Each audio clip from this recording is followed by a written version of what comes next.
We all know, don't we, really, that Prince Harry truly can't be trusted.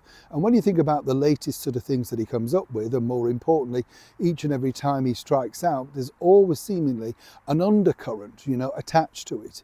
He does really well. He comes over here and seemingly on his very best behaviour came back with at least a little bit of a pat on the head, even though not many people came out to see him when he was up in Nottingham and indeed at various other charitable events. But he'd enjoyed himself, absolutely 100%. The thing that really he couldn't get to grips with was the fact that he couldn't get any time with his elder brother, His Royal Highness the Prince of Wales, Prince William. And I was told from an excellent source that he tried and tried on that particular week that he was here. But William apparently very nicely and deftly pointed out that he was busy house moving and simply couldn't have the time. Good excuse, I'm sure you'll agree. This time around though, Harry has decided to do things a little bit differently. As ever, let me explain. Hi, good to see you. Thank you so much for taking the time out to join me today. And thank you, by the way, for your lovely comments regarding the royal box. I'm glad you enjoyed that. It is fascinating about how the box came around at theatres and how people sat there. They were really influencers, because people looked up to the box. Even if you weren't royal, if you could afford to sit in a box back in the day, you were truly somebody. And, people looked up to see what the ladies were wearing, the diamonds. And if you were well behaved enough in the common seats, like me probably, people would lean over with their fan and just politely wave. How times have changed, eh? Now you'd be going up there and claiming, of course, they've triggered something and you need to sit in the box with them for your mental health. I mean, you'd just be something ridiculous, wouldn't it? Ultimately, life moves on. But thank you, as I say, for those wonderful comments. Always lovely to have that sort of feedback. And if you can, chums, please do comment, like and share. I know we're all busy, but if you have a thought or you know something, and many of you share so many wonderful stories with me, it's always a pleasure to read them. Let's get back, of course, to your royal story of the day.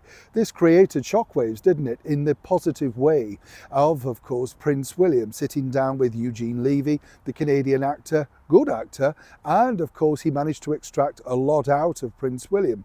I like the conversational style, and it was interesting to see how that sort of came around, because I think William had really let his guard down, and I think this was what made it very refreshing. As I told you, the story behind that particular story about King Charles not being happy with it and not speaking, ridiculous. They all enjoyed it. They all sat down together. One person that can't take his eyes off that particular screen, though, is none other than somebody thousands of miles away in the land of California, Montecito. Harry does not take to popularity plummeting very well, and he has watched that video on a number of occasions, according to staff members, and you know who you are. And what's interesting about this is that obviously Harry is looking and thinking, what didn't he know, and where is his brother's mindset at right now in this moment in time? And where I find this fascinating on a level really is that, Harry clearly, as I say, came back to London, wanted to try and reconnect, free of the shackles, of course, of the cable TV actress Meghan Markle, and thought, well, maybe, we can have this discussion.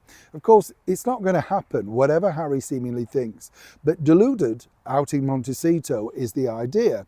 Now, according to a very well-placed source, Harry believes, and this is where this gets a little bit more convoluted, that should he write to his brother and say that he'd watched that particular video, the interview, and congratulate him on it, he genuinely apparently did enjoy the whole, experience.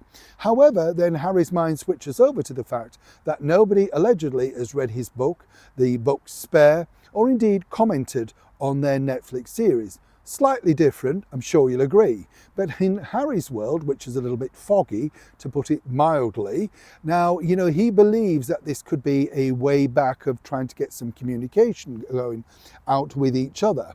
However, other sources point out that was he advised by none other than His Majesty the King to try and build bridges back with his brother, who he hasn't spoken to now for such a long time. The problem is, of course, as we all know, that the wife, she who must be obeyed, Meghan Markle, doesn't want really this connection. It's all very well her wittering on in all these conversations about being there, showing up, authenticity. That's not really words that really matter to Meghan Markle, as you can imagine.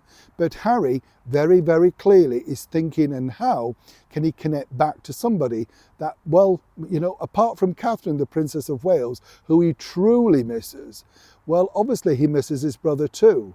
Is this the way back for him? Do you think William will in fact respond to any message, congratulatory or not, from his much younger brother?